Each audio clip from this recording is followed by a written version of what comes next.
The original Time Capsule in Cranston was opened in 2003. We sell comic books, records, video games, toys, cards, all kinds of fun things. When I was a young child, I started buying Richie Rich comics and Donald Duck comics at yard sales. And by the time I was 17, I was already selling comics I didn't want to raise money for ones I did.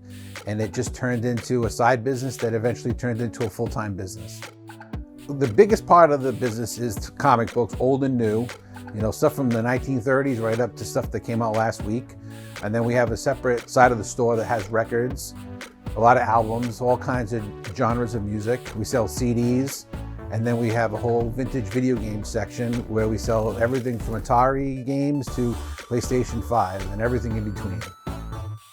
It's a great place to hang out. There's always good stuff coming in, stuff you don't expect as well. That's what makes us great. Stuff you didn't even know existed. You're like, oh wow, that's cool. Like, if you don't buy it, it's cool just to see stuff like that.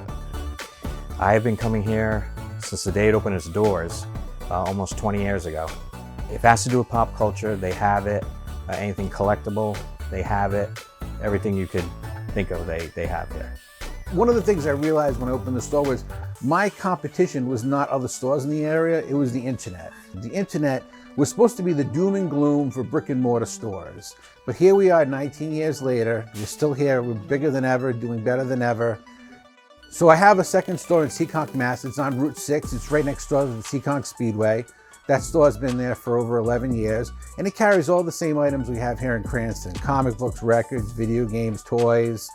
So if you're over on that side of the bridge and you don't want to cross the bridge, we open that store for you. It's no fun to go online and just buy something if you can go and touch it and see it and have that satisfaction of having it in front of you. Plus, because we sell a lot of vintage items, when you buy those things online, you don't know what the condition's going to be.